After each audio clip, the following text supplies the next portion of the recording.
जहाज महल में एक 24 फुट लंबा देव राजा ने बनाया था, जिसकी वो रोज पूजा करता था। सैयद अली को जब राजा ने देखा तो उसके होशो हवास उड़ गए। सैयद अली मीरा दातार और राजा मेहंदी के बीच जंग हुई और मेहंदी राज बहुत ही जख्मी हो गया।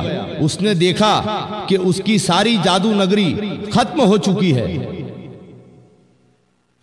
उसके सिपाहियों ने भी हथियार डाल दिए। कई सिपाही कत्ल हो चुके थे। मौका देखकर राजा मेहंदी वहां से भाग निकला और सैयद अली की फतेह हो गई। लेकिन फिर भी सैयद अली मीरा दातार मेहंदी राज को ढूंढते हुए नीलकंठ पहुंचे, जहां राजा भागा था। जितने भी सिपाही थे सैयद अली को देखकर डरने लगे। आपने कहा, डरो मत, सिर्फ मुझे तुम अपने राजा का पता बताओ, मैं तुम्हें माफ कर दूंगा। एक सिपाही ने कहा कि हमारा राजा मेहंदी राज आपके डर से लोहानी गुफा में छुप गया है।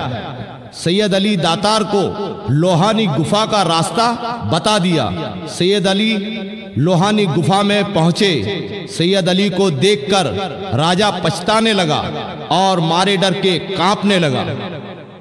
सैयद अली ने मेहंदी राज की चोटी पकड़ी और बोले, तुम हर दिन एक कत्ल करते हो और अपने देव को खून का तिलक लगाते हो और खुदाई दावा करते हो।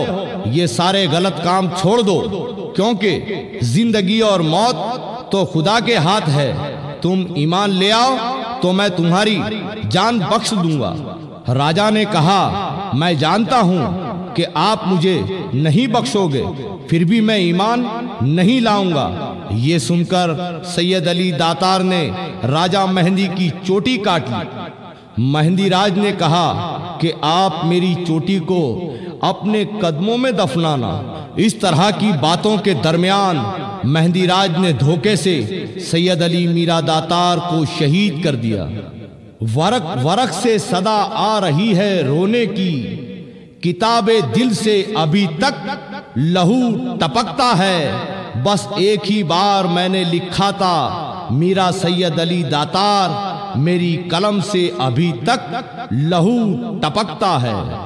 और शहीद होने के बाद भी आपका धड़ मुबारक लड़ता रहा। लड़ते लड़ते आपने मेहंदी राज के 3 टुकड़े कर डाले। राजा को मारकर आप भी शहीद हो गए और फूलों का ढेर हो गए। और उस दिन हिजरी 898 जुमा का दिन था और सफर महीने की चांदरात थी। सैयद अली ने शहीद होकर कासिम की सुन्नत को जिंदा किया।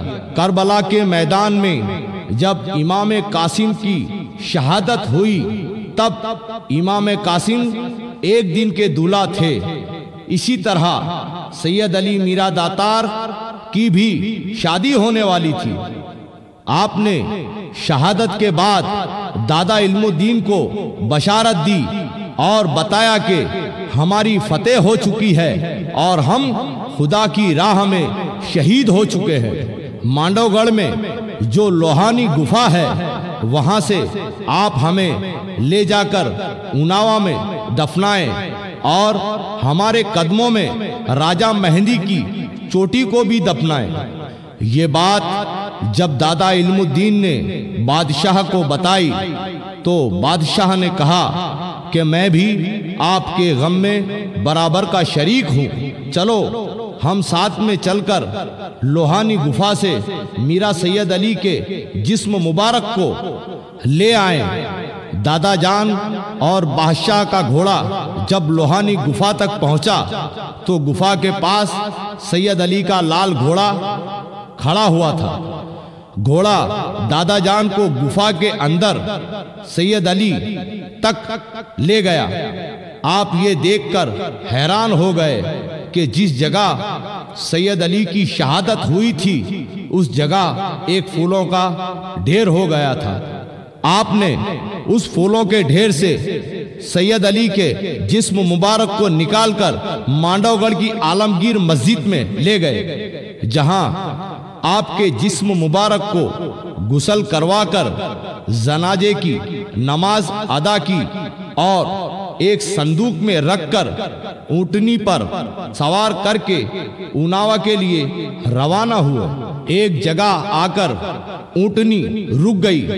बहुत कोशिश की लेकिन ऊंटनी आगे नहीं बढ़ी। सवार ने एक शख्स से पूछा कि ये कौन सा गांव है। जवाब मिला, ये उनावा गांव है, क्योंकि ऊंटनी वहीं रुक गई थी जहां सैयद अली ने मिसवाक गाड़ दी थी। सवार ने आपके रिश्तेदारों को बुलवाया। तमाम रिश्तेदार आए।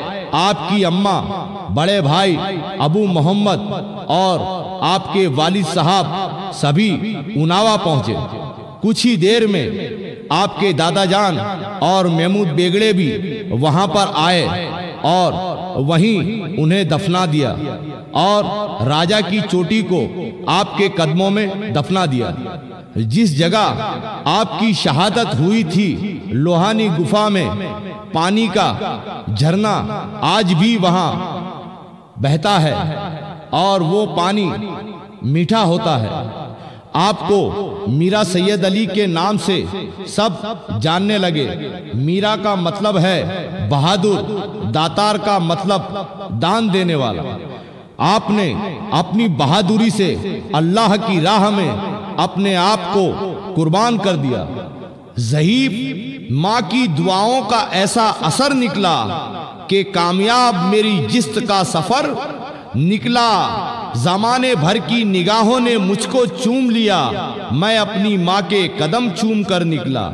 दुनिया में जो लाइलाज बीमारी है उसको मीरा सैयद अली दातार अल्लाह के करम से और मोहम्मद के सदके तुफैल वसीले से और इमाम हुसैन रज़ियल्लाहु ताला अन्हु के सदके में उसे फैज़ दिलवाते हैं।